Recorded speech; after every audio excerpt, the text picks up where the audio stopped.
VP নূরের বাবার সাথে এবং শুনবো তার কথাগুলো যে তার ছেলের কি অবস্থা এবং ভিপি নূরকে নেয়ার জন্য তার গণ অধিকার পরিষদের অসংখ্য কর্মীরা কিন্তু আজকে কেরানীগঞ্জের জেলখানার এই গেটে উপস্থিত হয়েছেন সেই বাবার সাথে এবং সেই বাবার কাছ থেকে শুনবো যে আসলে তার ছেলের এই মুহূর্তে কি অবস্থা এবং 10 দিনের যে রিমান্ড হয়েছিল সেই রিমান্ডে যে নির্মম অত্যাচার ভিপি নূরের উপরে হয়েছিল তা কিন্তু আমরা প্রত্যেকটা মিডিয়ার মাধ্যমে জানতে পেরেছি।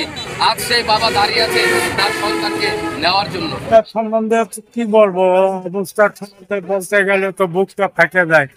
অ্যারেস্ট করার পর থেকে এখন পর্যন্ত আমার চোখে দেখি নাই, দেখছি শুধু কোর্টে। তার উপরে যে অমানসিক নির্যাতন হয়েছে আমার মনে হয় বাংলার মাটিতে ওরকম আর নির্যাতন কেউ হয়নি, কিন্তু এখন পর্যন্ত আমরা তাকে পাইতেছি না।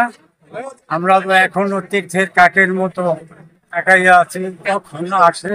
সর্বোপরি কি বলবো, আর বাংলাদেশের রাজনীতির এই প্রেক্ষাপট এটা কখনো অনুভব করি না।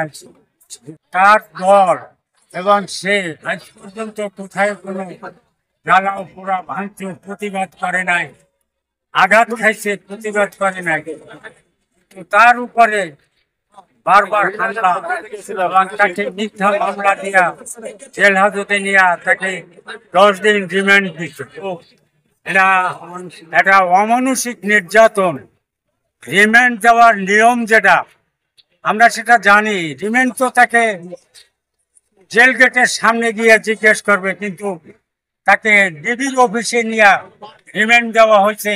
এটা কোনো সরকারি আইনে নাই যে তাকে 2 দিন রাখছে গায়েব করিয়া, তার কোনো সন্ধান আমরা পাইতেছি না, পাই নাই। তো লাস্ট পর্যন্ত যখন তাকে কোর্টে উঠায় আমরা তখন কোর্ট প্রাঙ্গনে দাঁড়াই আছি। কোর্ট প্রাঙ্গনে তাকে 4 জন পুলিশ তার ওই হাত ধরে জাগাইয়া দিতেছে, সে বাঁকাইয়া পড়ে যেতেছে। এই বর্তমান তার শারীরিক অবস্থা খুবই খারাপ। তার কোনো ট্রিটমেন্ট করা হয় নাই। এখন আল্লাহ পাক কি অবস্থায় রাখছে এটা বলতে পারি না, বাইর হইলে হয়তো বাকিটা বলতে পারবো।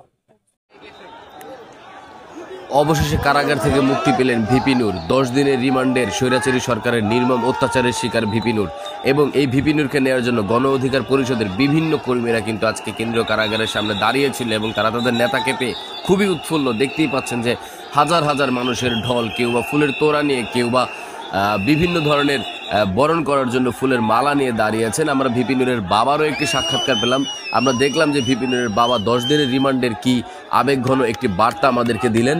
এখন দেখা যাক যে আসলে ভিপি নূর মুক্তি পেলেন এবং বাংলাদেশের রাজনীতির হাল কে ধরে বা বাংলাদেশের রাজনীতি কোন পথে যায় সেটাই দেখার বিষয়। শেষ পর্যন্ত আমাদের সাথে থাকবেন এবং আমরা শেষ আপডেট দেওয়ার জন্য আপনাদেরকে চেষ্টা করব।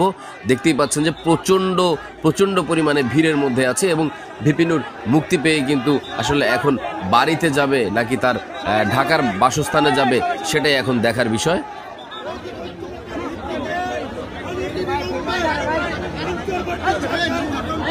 Hey!